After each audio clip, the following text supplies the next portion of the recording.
Hi, I'm Tim. Welcome to Watchbox, and thanks for logging on. If you love this watch, email me, tmosso@thewatchbox.com. It's in the description below. It is your purchase and pricing email question line for buying this or any watch you see on any Watchbox platform. Please reach out to me directly. Email tmosso@thewatchbox.com for pricing.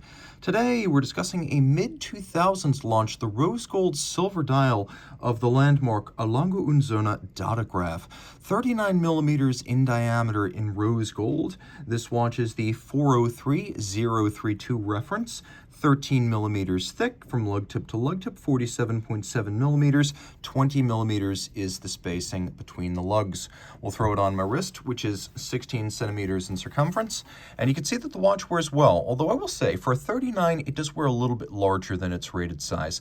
Part of that's down to the thickness, which is perhaps accentuated by the cylinder-like profile of the case, and part of it's the profile of the lugs, which are rather jutting, strong, angular, and I would even say almost brigade-like in how they fit.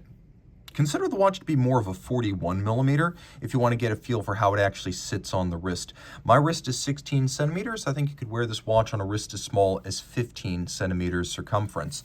Taking a quick look at the strap, you can see it is large rectangular scale alligator leather, medium brown matte finish. There is some bolstering to give it volume, a folded edge, a monotone stitch, calfskin on the bottom, and a brand new Lange factory strap. I am obligated to explain this buckle every time I review a Lange watch because you may be watching my channel for the first time, but Lange pin buckles have two fun features. The first of which is the fact that the bridge is elevated, which means you can actually put the strap inside the buckle so it sits flush on the wrist rather than stacking up. The other is that there's this little retaining bar, so if you're like me, you have a small wrist, you're going to use the smallest hole, or maybe even punch smaller holes. You have that little retaining bar so the strap doesn't get pinned on the pin, so to speak. It becomes easier to remove a tightly strapped watch when you have that retaining bar.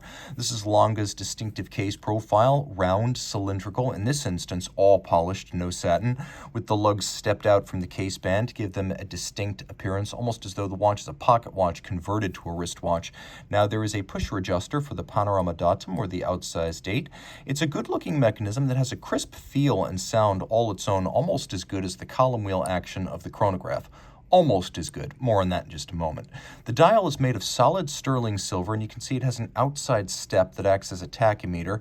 It's then galvanized this silver-white color. We have rose gold indices, Roman numerals, as well as hands and a frame for the date. The idea between the rose gold and the silver being these are durable materials that will stand the test of time, not corroding or oxidizing. Now, the watch is a flyback chronograph, which means you can reset and restart without first stopping it, which is quite handy. We also have a stop seconds or hacking function. And then, of course, the watch features registers that are dropped slightly down below the level of the cannon pinion, which gives the watch a distinctive sort of low-slung or low-rider look. Flipping it all over, the movement is what we come for with a Lange. It's an attractive watch, but the movement is virtuoso. This is caliber L951.1, which means that it was originally started in 1995. That's when work began, and the watch launched at Basel in 1999. It was a revelation, and it is generally considered to have been a wake-up call for the Swiss watch industry, the same way the Acura NSX was a wake-up call for Italian and German sports car manufacturers.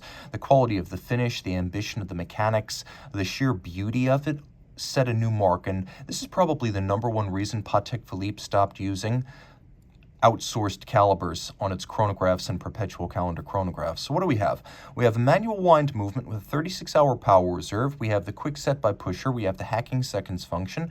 We have an oversized balance that's almost the radius of the movement, like a pocket watch, being at a nice aesthetically pleasing and lazy 18,000 vibrations per hour. It's adjusted in a chronometer style 5 positions, and it has an overcoil hairspring, so the watch keeps consistent time in every physical position. The overcoil hairspring is not a universal feature of Lange watches.